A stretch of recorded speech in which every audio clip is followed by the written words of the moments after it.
বেশিরভাগ রাস্তারই অর্ধেকের বেশি দখল হয়ে আছে।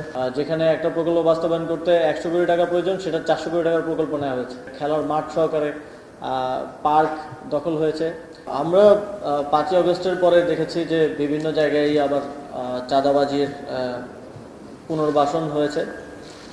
আপনারা জানেন, ট্রানজিশন পিরিয়ডে আমাদের অনেক চ্যালেঞ্জ ছিল, ল অ্যান্ড অর্ডার সহকারে বিভিন্ন চ্যালেঞ্জের কারণে আমরা সেই বিষয়টিতে যথাযথ সময় অ্যাড্রেস করতে পারিনি। তবে এখন ল অ্যান্ড অর্ডার সিচুয়েশন যথেষ্ট কন্ট্রোলে এসেছে এবং আমাদের সকল ব্যবস্থাই প্রস্তুত আছে। আমরা খুব দ্রুত সময়ের মধ্যে চাঁদাবাজি সহকারে এই ধরনের চাঁদাবাজি, দখলদারিত্ব এইগুলোর বিরুদ্ধে একটা অ্যাকশনে যাব। এবং যেই রাস্তা ফুটপাত দখল, এটা আমিও দেখি যে প্রত্যেকটা বেশিরভাগ রাস্তারই অর্ধেকের বেশি দখল হয়ে আছে। তো সেগুলোর বিষয়ে কী ধরনের ব্যবস্থা নেওয়া যায় সেগুলো উচ্ছেদ করা এবং যথাযথ ব্যবস্থা করা। কারণ আপনারা জানেন যে যারা ফুটপাতে বিক্রি করে তারাও উপার্জনের জন্য, জীবিকা নির্বাহের জন্যই সেটা করে। তো তাদের জন্য কী ধরনের আসলে ব্যবস্থা নেওয়া যায় সেটা নিয়ে আমরা সামনে কাজ করব। কাউন্সিলররা নেই, সহ প্রশাসকও পূর্ণ দায়িত্বে প্রশাসক নেই। আমরা এই চ্যালেঞ্জগুলো খুব দ্রুতই মোকাবিলার চেষ্টা করছি। খুব দ্রুতই এই জায়গাগুলোতে যোগ্য, সৎ এবং দক্ষ ব্যক্তিদেরকে পদায়ন করার প্রক্রিয়া চলমান আছে।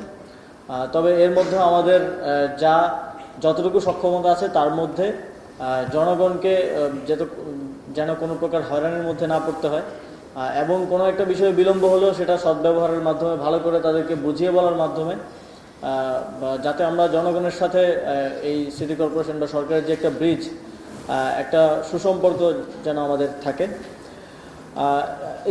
ইতিপূর্বে এডিপি মিটিংয়ে আমি বলেছিলাম যে প্রত্যেকটা প্রকল্প আবার রিভিজিট করার জন্য, যেগুলো পাইপলাইনে আছে। কারণ ইতিপূর্বে আমরা অনেক পত্রপত্রিকার মাধ্যমে দেখেছি যে যেখানে একটা প্রকল্প বাস্তবায়ন করতে 100 কোটি টাকা প্রয়োজন, সেটা 400 কোটি টাকার প্রকল্প নেওয়া হয়েছে।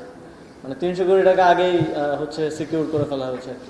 তো জনগণের অর্থের এই সীমাহীন অপচয় রোধ করতে হবে এবং যেখানে যতটুকু প্রয়োজন, ইতিমধ্যেই কিছু প্রকল্পের খরচ বাজেট রিভিজিট করার কার্যক্রম চলমান আছে এবং সেগুলো নিশ্চিত করবেন। এবং আরও গুরুত্বপূর্ণ বিষয়গুলোতে ফান্ড রিলোকেট করা, যেখানে আমাদের স্বল্পতা আছে ফান্ডে, সেখানে এগুলো রিলোকেট করার মাধ্যমে আমরা নাগরিক সেবাতে আরও অগ্রগামী হতে পারি।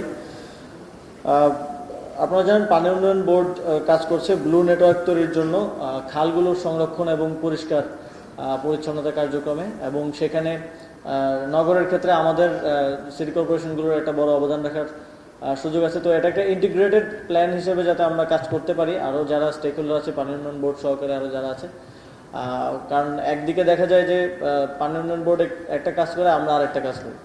তো সেক্ষেত্রে ইন্টিগ্রেটেডভাবে পরিকল্পনা নিয়ে করতে পারলে আমি আশা করি যে আমাদের নগরের যেই জলাবদ্ধতার যে সমস্যা, সেটা অনেকাংশেই করা সম্ভব।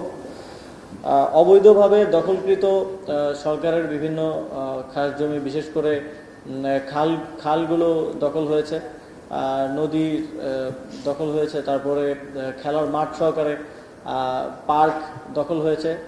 সেগুলো পুনরুদ্ধারের জন্য আমাদেরকে কাজ করতে হবে। আপনারা দেখেছেন যে রেল মন্ত্রণালয় কিন্তু তাদের যে রেলের যে দখলকৃত সরকারি জমিগুলো আছে সেগুলো পুনরুদ্ধারে ইতিমধ্যে কঠোর পদক্ষেপ নিয়েছে।